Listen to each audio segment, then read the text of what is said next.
este tema de psicometría, lo que vamos a ver, un poquito de la introducción, después ver qué propiedades se utilizan para estudiar el aire húmedo.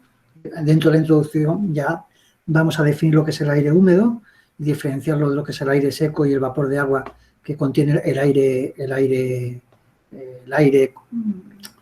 atmosférico.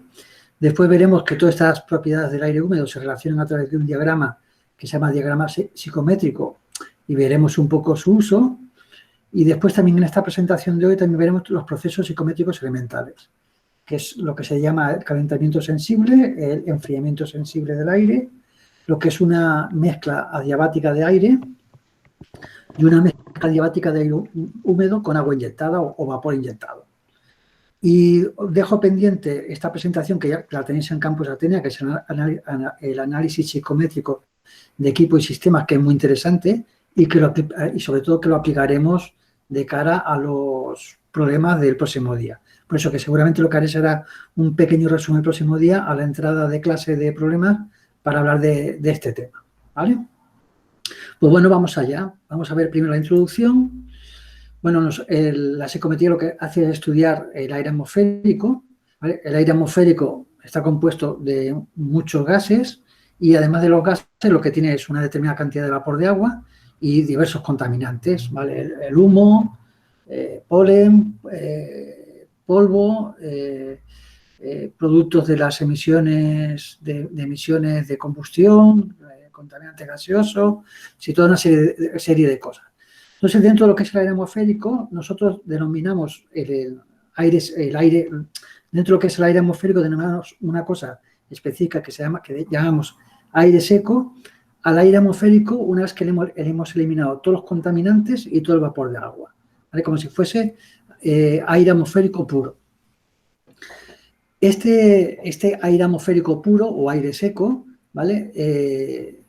Se ha demostrado que tiene una composición química bastante constante, tiene pequeñas variaciones en función del tiempo y localización geográfica y altitud, pero bueno, que prácticamente ha sido constante en tiempos geológicos relativamente pequeños, se puede considerar constante, como puede ser 100 o 200, 400 o 1000 años. La composición que tiene es aproximadamente esta de aquí, la mayor parte es nitrógeno, un 78%, tiene un 21% prácticamente de oxígeno y después ya todos son en proporciones muy pequeñas, argón, dióxido de carbono, neón, helio, metano, tetrahidróxido de sulfuro, hidrógeno y después ya toda una serie de componentes minoritarios como el criptón, el xenón y el ozono, que ya como ves un porcentaje infinitesimal, menos de mil partes.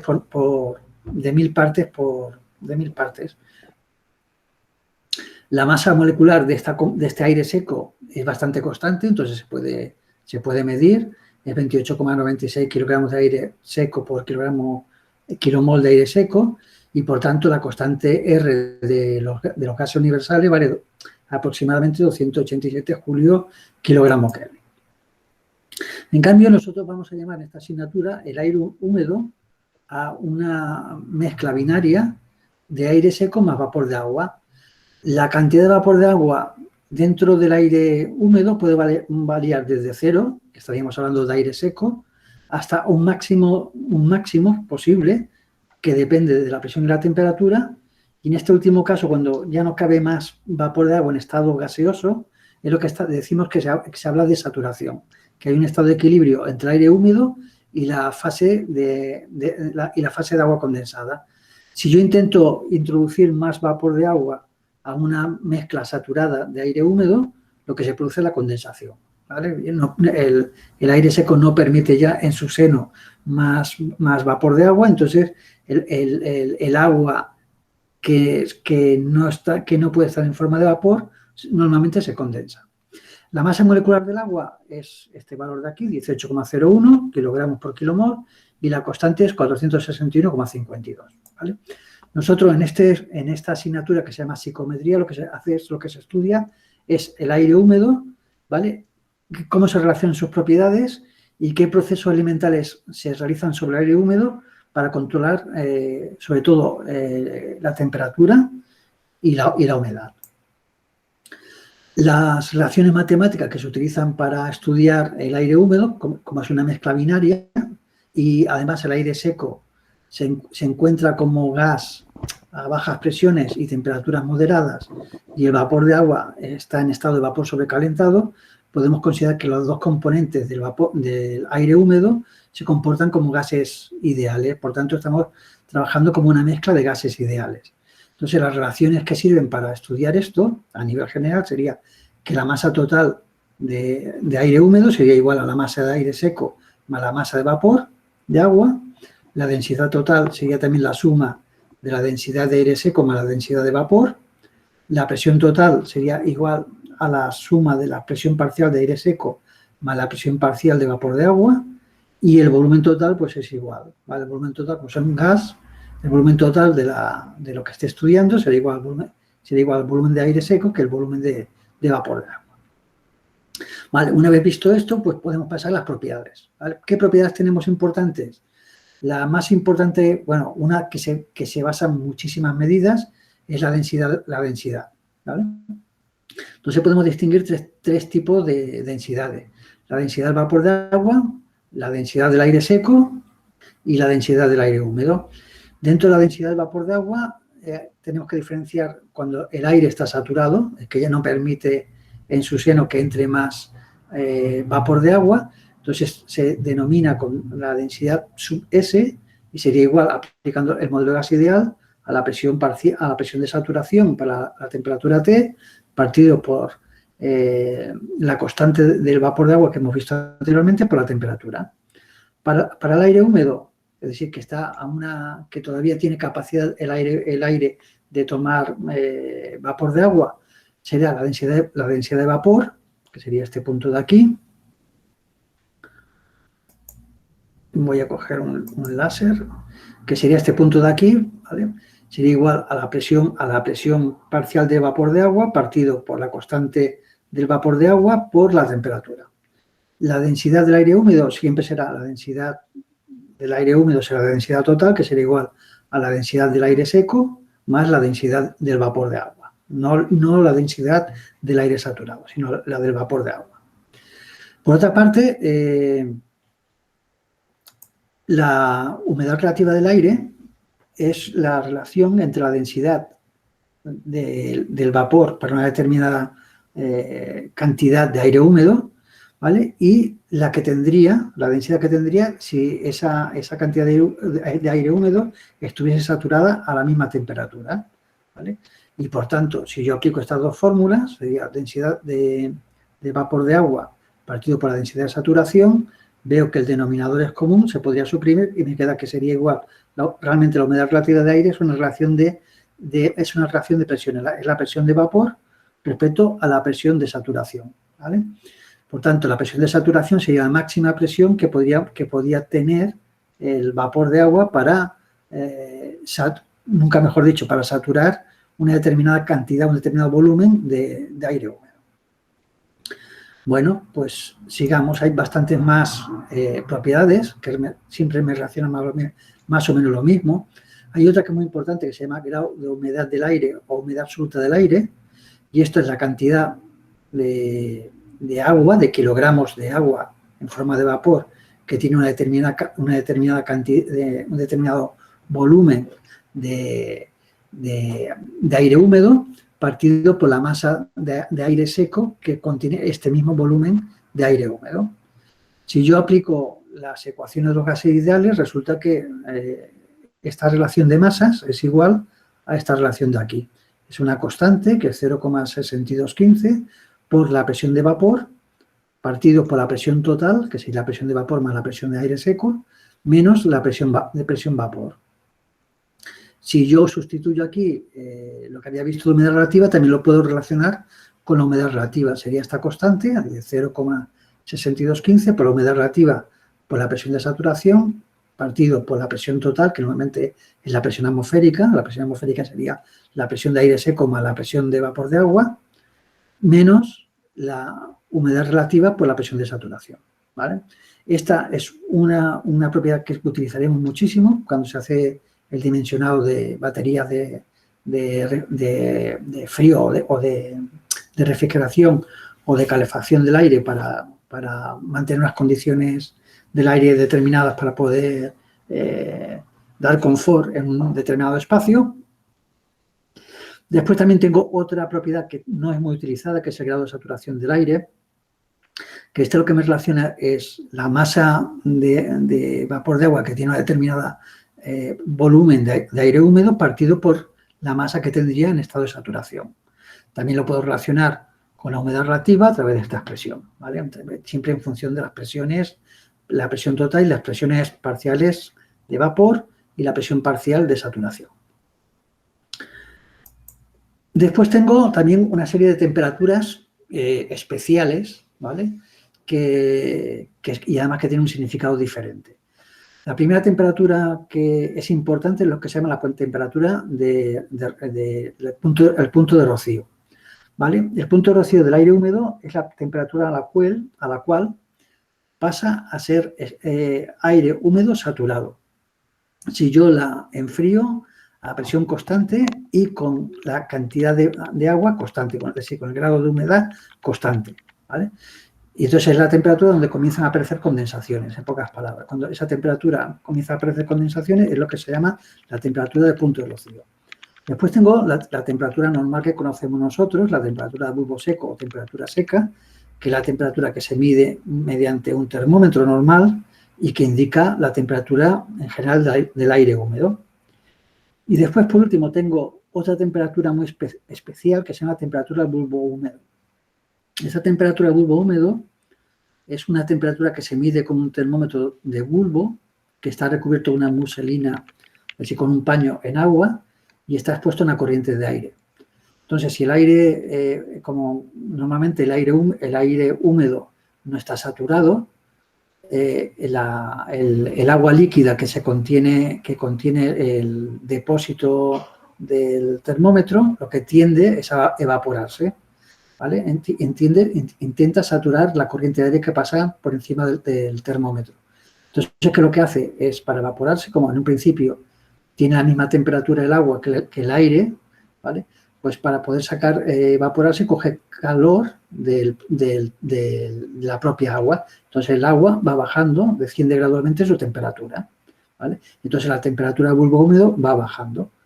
¿Qué pasa? Que cada vez que baja la temperatura de bulbo húmedo hay una diferencia de temperatura entre la corriente de aire, cada vez mayor, que la temperatura del agua, que va bajando porque la utiliza, coge el calor del propio agua para poder evaporarse. ¿Qué pasa? Que al haber un gradiente de temperatura entre el aire y el agua, cada vez también hay una transferencia de calor por convección y parte de esta diferencia de temperatura nos produce una transferencia de calor que nos ayuda a evaporar el agua. Y llega un punto en donde prácticamente ya no baja la temperatura del bulbo mojado, del bulbo húmedo, porque ya el agua que se evapora solamente coge el calor de la diferencia de temperatura entre el agua y la corriente de aire. Cuando se llega a este punto es cuando se dice que tenemos la temperatura de bulbo húmedo. ¿Qué significado tiene? Pues tiene un significado muy importante. Lo tenemos en esta frase de aquí. Como conclusión tenemos que la temperatura de bulbo húmedo es un parámetro indicativo de la humedad del aire. Cuando el aire está más seco, la temperatura de bulbo húmedo es más baja. Y por otra parte, cuando una masa de agua se pone en contacto con una corriente de aire, el agua como máximo se puede enfriar hasta la temperatura de bulbo húmedo. Y esto es una cosa que lo notamos. Por ejemplo, en verano vamos a la playa, o en invierno vamos a la playa y notaremos que en verano se nota más. Que si hay aire, que sin aire y no aire, como el aire no está del todo saturado, siempre el agua del mar está a menos temperatura que el aire ambiente, ¿vale? Y esto es el porqué, porque hay una parte hay un proceso de vaporización y parte de este vapor, ¿vale? O de esta vaporización, la calor se coge del propio agua de mar, ¿vale? O de un río, o de un lago, de donde queramos. Aparte de las propias condiciones de formación de esa agua. Si estamos en el norte, pues a lo mejor también contribuye mucho al hielo formado, lo que sea. pero en general en zonas cálidas se debe a esto, que haya siempre menos temperatura en el agua que en el aire. Bueno, dicho esto, vamos a ver el diagrama psicométrico. Bueno, aquí tenéis una carta psicométrica. Ya os dejaré un PDF con una carta decente, que a ver si puedo encontrar una de tamaño que podáis utilizar, que se vea bien, de tamaño importante. Y aquí este es el famoso diagrama psicométrico donde me aparecen todas las propiedades que hemos hablado. Aquí aparece la temperatura de bulbo seco de esta escala, la escala de abscisas, después la escala de ordenadas. Si lo veis aquí, es el contenido de humedad, serían los gramos de agua por kilogramo de aire seco, todo esto de aquí. Estas líneas son líneas de cantidad de agua constante. Estas líneas de aquí verticales serían la temperatura seca, la temperatura normal. La temperatura de rocío es esta de aquí, que aparece esta escala que aparece por aquí, ¿vale? Que aparece por aquí, por aquí, por aquí. Y aquí, si os fijáis, coincide ya prácticamente con las de bulbo seco. Y estas de aquí, si os fijáis, la forma que tienen es esta de aquí, sin estas líneas pendientes. ¿Sí? Aquí, por ejemplo, tendría 25 grados de temperatura de rocío, ¿vale? Y ya tendría toda esta dirección. De aquí sería la temperatura de rocío. Después también tengo entalpías específicas, que son de kilojoulio por kilogramo de aire seco, que aparecen esta escala por aquí, esta escala por aquí, esta escala por aquí y esta escala por aquí. Después también, como cosa interesante, también me aparecen unas curvas que son estas de aquí. Estas de aquí, que aparece 90, 80, 70, 60, 50, 40, 30. Esto sería la humedad relativa del aire, ¿vale? Y después, por último, tengo dos cosas que todavía no hemos visto, que sería una, estas líneas más oscuras, que es el volumen específico del aire, que son metros cúbicos por kilogramo de aire seco. Esta escala que tengo aquí, que se llama escala del factor de calor sensible, que esto ya lo veremos el jueves seguramente. Esto sería el calor sensible que tiene una determinada local o una determinada corriente de aire que estemos analizando, partido por el calor total. Y esto me produce, si ves, tiene como unas pendientes, entonces yo sitúo aquí mis condiciones de temperatura y humedad y después lo uno con una línea y sé que por esa línea tiene que estar las condiciones que me tiene que dar el aparato de aire acondicionado, ¿vale? Entonces, para que veamos un poco para qué sirve. Y después lo que me falta también por ver son estas líneas curvas, que estas prácticamente no se utilizan, porque estas son líneas de entropía constante. Hay líneas de entropía constante que vemos por aquí que giran y se doblan y redoblan un poco por aquí arriba, que vienen por aquí, ¿vale? Vienen por aquí, por aquí, por aquí, por aquí, por aquí, por aquí, por aquí, por aquí, hasta aquí arriba, que esta línea de entropía para casos muy concretos se utiliza, pero nosotros en este curso no la vamos a tener en cuenta. Pensar que aquí esta carta psicométrica es muy general, va de menos 10 a 55 grados. Las normales que se utilizan van entre 5 y 55 y las que se utilizan para cámaras frigoríficas y esto tienen esta zona de aquí ampliada, que va de menos 10 a 10 y hay como dos cartas psicométricas, una de baja temperatura y otra para temperaturas normales o medias. ¿Qué pasa? Todo este diagrama psicométrico está medido a presión barométrica estándar de 101.325 kilopascales a nivel del mar. Eso significa que estas propiedades muchas veces, si estamos a otra altitud y queremos una máxima precisión, tenemos que corregirlas con una serie de fórmulas que no las vamos a ver en este curso, pero que son muy fáciles de encontrar, fórmulas de corrección por altura en cualquier, por Google, directamente por Google podéis encontrar las ecuaciones de corrección de presión y temperatura y a partir de allí de todas las demás propiedades termodinámicas. Bueno, esto sería el diagrama psicométrico. Su uso, ya veremos que el uso es muy sencillo. También recomiendo que en vez de trabajar con el diagrama psicométrico, hoy en día hay muchos programas para poder calcular las propiedades psicométricas. Yo os aconsejo que vayáis a una web que se llama de Actecir, que ya os la pondré el próximo día en la pizarra el jueves, digo el miércoles por la tarde, y en esta web, si os registráis, os permite acceder a una serie de programas, y uno de esos programas se llama Sicro V2, que es un programa que te calcula las propiedades psicométricas del aire húmedo y además los diferentes procesos elementales de tratamiento del aire, ¿vale? Y está editado, bueno, es un software que fue facilitado gratuitamente por la Universidad Politécnica de Valencia. Y está bastante bien para poder trabajar todo este tema específico del diagrama psicométrico. Bueno, contando todo esto, pues seguimos a la siguiente transparencia. Bueno, aquí os pone un poco todo lo que os he comentado. Y esto también igual. Y pasamos a la siguiente, que serían procesos psicométricos elementales. Bueno, el primer proceso, vamos a ver 4 procesos psicométricos elementales, y muchas veces todos los equipos de climatización lo que hace es una combinación de diferentes equipos, de estos equipos que vamos a ver, y el primero sería el calentamiento sensible del aire. Esto ocurre cuando yo suministro calor a una corriente de aire húmedo. Entonces, aquí yo tendría un dispositivo básico, sería o poner un serpentín que pase un fluido caliente, normalmente agua caliente, o poner una resistencia eléctrica. Con eso consigo calentar el aire. Para poder trabajar o poder encontrar unas relaciones que me puedan explicar este fenómeno, lo que hago es normalmente aplicar las ecuaciones de conservación de la masa y de la energía.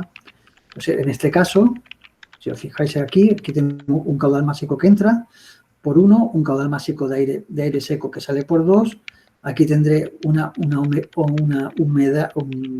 de humedad en 1, que me entra por 1, tendré un grado de humedad que sale por 2 y una potencia calorífica que me entra con al volumen de control, que sería mi aire, que me entra o a través del serpentín o a través de la resistencia eléctrica. Bueno, pues aquí, si yo voy aplicando las ecuaciones de conservación, aquí hay que tener en cuenta que tengo que trabajar con 2 tipos de masa, la masa de aire y la masa de agua, y después con la energía. Digo, voy a hacer balance de masa de aire. La masa de aire seco que entra por 1, como aquí no entra más aire seco, será igual a la masa de aire seco que sale por 2, y le voy a llamar simplemente masa de aire seco, que serán los kilogramos de aire seco por segundo que pasan por el conducto este. Vamos a mirar qué pasa con el agua. El agua que entra por la sección 1, yo la puedo medir como el caudal másico de aire, que estos son kilogramos de aire seco por segundo, por el grado de humedad, que esto es un dato que me aparece en el diagrama psicométrico y lo hemos definido como una propiedad, que estos serían los kilogramos de agua partido por kilogramos de aire seco, que contiene el aire aquí a la entrada. Pues será igual, como aquí no hay más entradas de agua ni salidas de agua, pues será igual al caudal másico de aire seco que sale por 2 por el grado de humedad que sale por 2. ¿Qué pasa? Si este caudal de aire y este caudal de aire son iguales, resulta que el grado de humedad se mantiene constante, que los kilogramos de agua que entran por 1 son los mismos que salen por 2.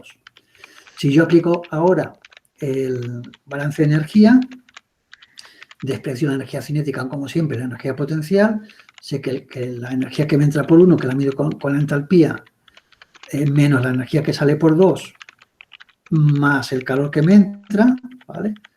Haciendo que toda la energía que me entra, que sea la masa de aire que me entra por 1, por entalpía por 1, más el calor que me entra de 1 a 2, será igual a la energía que sale, que sea la masa caudal másico de aire seco por entalpía 2, reordenando, me queda que la potencia calorífica necesaria sería caudal másico de aire de la diferencia de entalpía, H2 menos H1.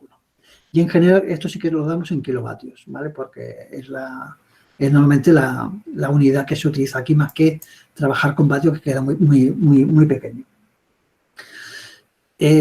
Aquí, como para entrar un poco en el concepto de la entalpía específica del aire húmedo, ¿vale? La entalpía específica del aire húmedo, que es la que vemos, en la que hemos estado trabajando en la transparencia anterior, ¿vale? Esto es una entalpía de aire húmedo, ¿vale? Pues simplemente sería la entalpía de aire seco más el grado de humedad por la entalpía específica del vapor de agua.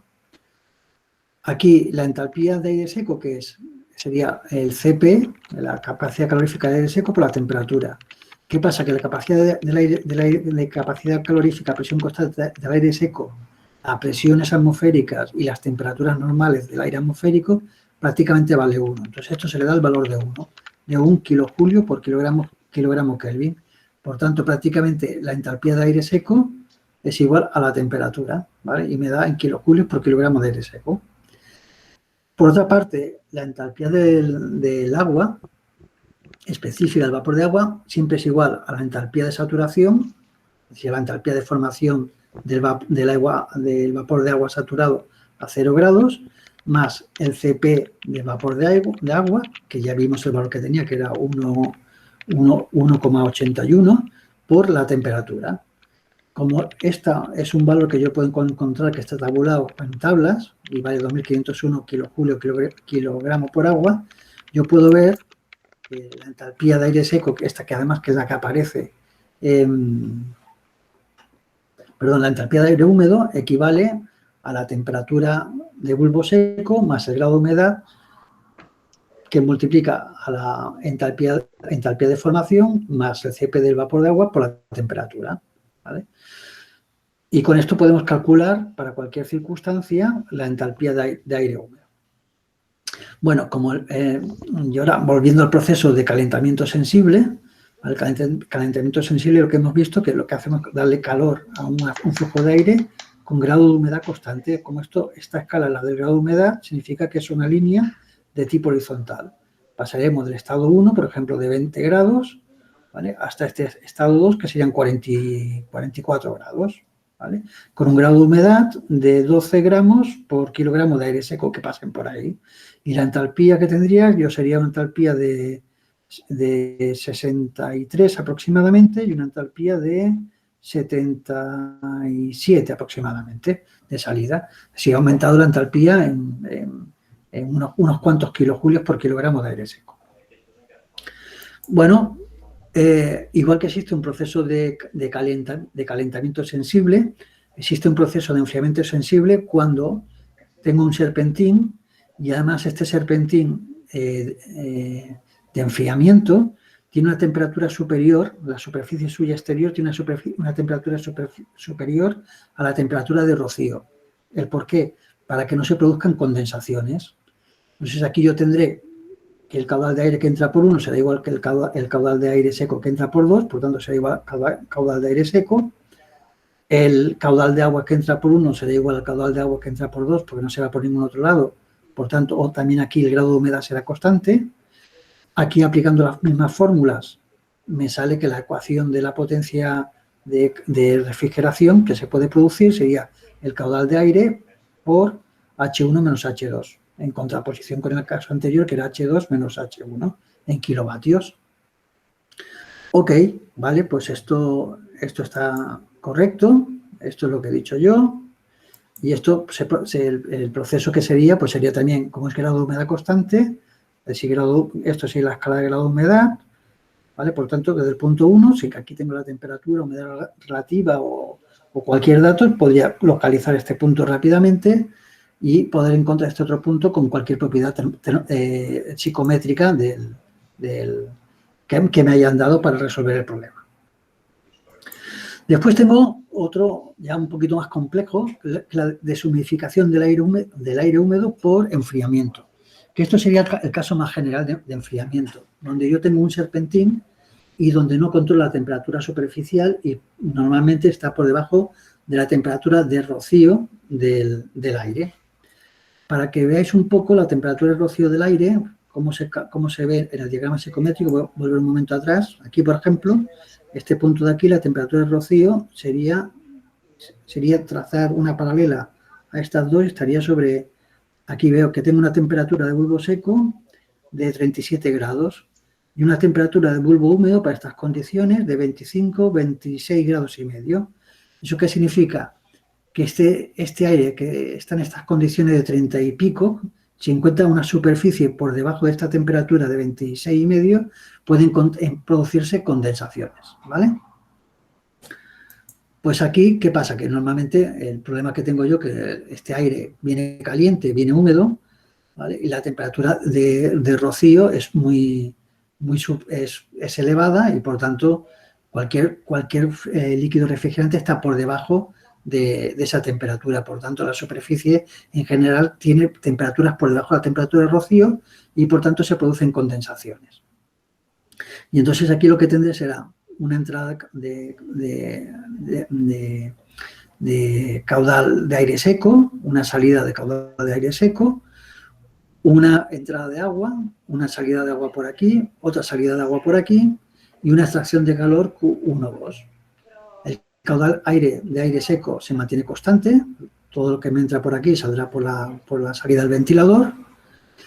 En cambio, el caudal de agua que tendré yo, que me entra un caudal de agua por 1, que se divide en dos. Uno, el caudal de agua que sale por 2, por esta zona de aquí, y otro, el que se condensa y sale como agua líquida. Por tanto, el caudal que se condensa y que sale por agua líquida lo puedo calcular como el caudal másico por la diferencia de grados de humedad. Por otra parte, a nivel energético, esto de aquí tendría que toda la energía que me entra, la única energía que me entra es la que viene con el aire es el aire húmedo, sería la masa de aire seco por la entalpía de entrada, sería igual a la masa de aire seco por la entalpía de salida, más la potencia que yo extraigo que les traigo al aire, más, aquí como el agua se va en estado líquido, pues la entalpía de líquido saturado a la temperatura de entrada, perdón, a la temperatura de salida. Por tanto, me quedaría que la potencia frigorífica de esta batería, o la potencia de refrigeración de esta batería, sería el caudal másico de aire por la diferencia de entalpías húmedas menos el caudal de agua condensado por la entalpía de formación de líquido saturado a la temperatura T2. Esto, visto en el diagrama, ¿cómo sería? Sería que tengo un enfriamiento, primero lo puedo considerar como un enfriamiento con grado de humedad constante, llega a la superficie que tiene la temperatura de rocío y baja y sale saturado a esta zona de aquí. ¿Vale? Bueno, aquí otra forma de expresar la misma expresión. Y lo que tendría sería este proceso de 1 a 2, lo dibujaría de esta manera, y que realmente tengo un proceso a grado de humedad constante, es decir, con kilogramos de agua constante, llega a la temperatura de rocío, ¿vale?, de esta superficie, y después ya baja prácticamente a 100% de humedad relativa, baja hasta la temperatura de salida, y ya está. O sea, tendría ya como una especie de triángulo, una doble transformación de lo que le pasa al agua, ¿vale? Pensar que todo esto es la saturación, toda esta es la curva saturada y, por tanto, ya por esta zona de aquí ya no podemos entrar. Aquí ya aparece el agua líquida y se condensa. ¿Cómo se condensará? Pues tendré un grado de humedad de aquí y otro grado de humedad de aquí. Esto será la diferencia de grados de humedad por el caudal de aire, me dará el caudal de agua que se está convirtiendo en agua líquida, en condensado. Después también tengo el otro proceso psicométrico elemental importante que vamos a utilizar en esta asignatura son la mezcla diabática de flujos de aire húmedo. Entonces yo tengo una sección de mezcla, tengo dos conductos que mezclo normalmente aquí un aire de circulación y un aire exterior de renovación, ¿vale? Esto es lo normal en los automóviles. Una parte de aire lo puedo recircular del habitáculo y otra parte de aire, por condiciones sanitarias, lo tomo como ventilación del exterior. Lo mezclo y me sale una mezcla de aires húmedos. ¿Qué pasa? Aquí me entra con H1 grado de humedad 1, este me entrará con H2 grado de humedad 2 y me saldrá con H3 grado de humedad 3. Si hago el balance, aquí la masa de aire seco 1 y la masa de aire seco 2 me dará la masa de aire 3, de aire seco 3, la masa de agua 1 más la masa de agua 2 será igual a la masa de agua 3, y la energía que entra por aquí más la energía que entra por aquí será la energía que sale por aquí. Por tanto, el caudal de aire 1 por entalpía 1 más el caudal de aire 2 por entalpía 2 será igual al caudal 3 por entalpía 3. Si yo sustituyo el MA3 por lo que vale, que es MA1 más MA2, esta expresión de aquí, ¿vale? Y en esta expresión de aquí, y opero, me da esta relación. Me dice que la H2 menos H3, partido por H3 menos H1, es igual a la relación de caudales, del caudal 1 y del caudal 2. Y lo mismo con los grados de humedad. Grado de humedad 2 menos grado de humedad 3, partido por grado de humedad 3 menos grado de humedad 1, es la misma relación de caudales. ¿Esto qué significa? Bueno, significa que realmente el estado 1 y el estado 2, ¿vale?, están en estos puntos, y que el estado 3 siempre tiene que estar en un punto intermedio entre la línea que me une en el diagrama psicométrico el punto 1 y el punto 2. Y las distancias entre 2 y 3 y 1 y 3 son inversamente proporcionales al caudal 2 y al caudal 1. ¿Vale? Si nos fijamos en la transparencia de atrás, el caudal 1 es proporcional a H2H3 y el caudal 2 es proporcional a H3 y H1. ¿Vale? Por tanto, inversamente proporcionales. Por tanto, si venimos aquí sería H3 menos H2, esto sería la proporción de caudal 1, y H1, H3, la proporción de caudal H2. Y esto sería el punto de salida de la mezcla. Vale, esto sería el tercer proceso psicométrico elemental muy importante en la climatización. Y el último es el humectador, o también le llaman, en castellano también le llaman lavador o rentador, que es la mezcla diabática de aire húmedo con agua inyectada. Entonces, lo que tengo yo normalmente es, esto sería el aire acondicionado de los pobres, que es el que te venden, que te dicen que no te hace falta ningún aparato exterior, que dentro de casa echando agua ya consigues refrigerar el aire, ¿vale? Y eso se basa simplemente en un depósito de agua, una pequeña bomba de circulación, que lo que hago yo es rociarla sobre una corriente de aire, ¿vale? Hago regar o lavar el aire. Después lo que hago es intentar recoger, para que no se salga el aire por esta parte de aquí con gotitas de agua condensada, lo que se intenta recoger, separar las gotitas de condensado para que vuelvan de nuevo al depósito, y así, ¿vale? Y funciona de esta manera. Entonces, ¿qué pasa? El aire caliente, y si no está saturado, ¿vale?, cuando pasa por aquí, el fenómeno que tiene es un poco como le pasaba al bulbo húmedo, ¿vale? Se parte del calor para la evaporación de esta agua líquida que llega por aquí, que intenta saturar esta corriente de aire seco, ¿vale? Lo coge del aire, entonces el aire se enfría. Aparte de cogerla de ella misma, también lo coge del aire, y el aire sale frío y con más grado de humedad. Que no significa que salga con más humedad relativa. Puede ocurrir que incluso salga con menos humedad relativa, pero con más cantidad de agua por unidad de masa de aire seco. Bueno, vamos a ver qué ocurre. Bueno, aquí lo que tengo yo es que el caudal de aire seco que me entra por aquí es igual al caudal de aire seco que sale por aquí. No cabe duda. Los kilogramos de aire son un constante. En cambio, aquí me entra una cantidad de agua con este aire, el MA1, grado de humedad 1, una parte que entra por aquí se evapora y se mezcla con él, que será el caudal másico de vapor de agua MW, y aquí me saldrá un caudal de agua que será la suma del que se ha evaporado cuando lo he inyectado y el que ha entrado, que será el MA2 por el grado de humedad 2. Si yo hago el balance energético, sería la energía que entra por 1 más la energía que es inyectada, que sería el caudal de agua que se ha vaporizado por la entalpía del líquido saturado a la temperatura del agua de regado, ¿vale?, igual al caudal másico 2 por entalpía 2. Yo despejo la entalpía del agua de lavado y sé que es igual a la relación de H2 la relación entre las entalpías y los grados de humedad. ¿Esto qué me dice?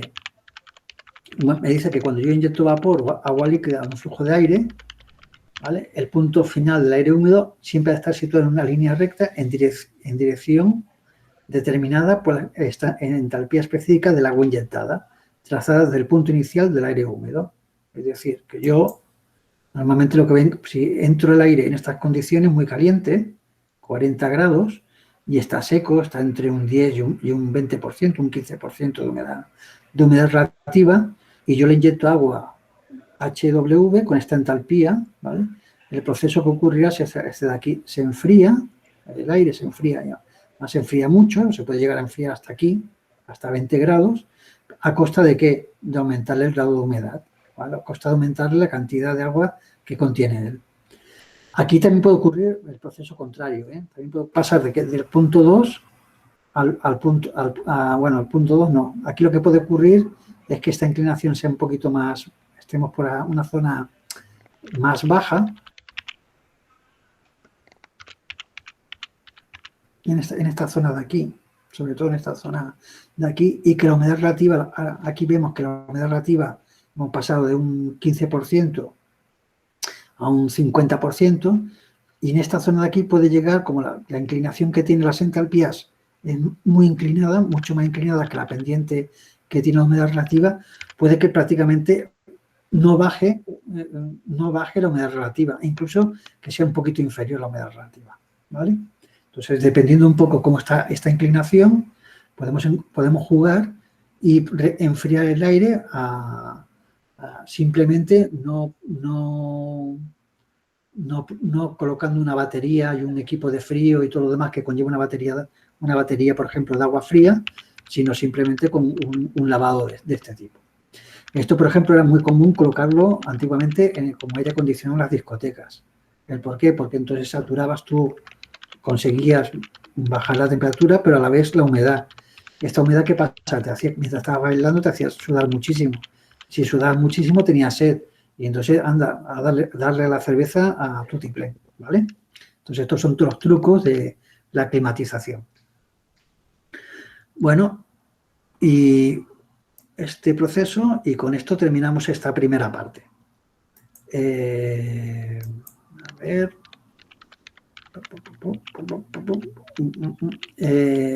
De momento se entiende todo, se ha seguido, se ve. ¿Sí? ¿Hay alguna duda, algún problema? Aquí nos queda pendiente la otra parte, que son 12 transparencias, que las veremos, que haré un pequeño resumen el próximo día al comienzo de clase, de problemas. ¿Vale? Si no hay nada más por hoy, pues ya podemos dar por terminada la clase. ¿De acuerdo? Pues venga, pues muchas gracias. Paro la grabación, que la colgaré y ya está.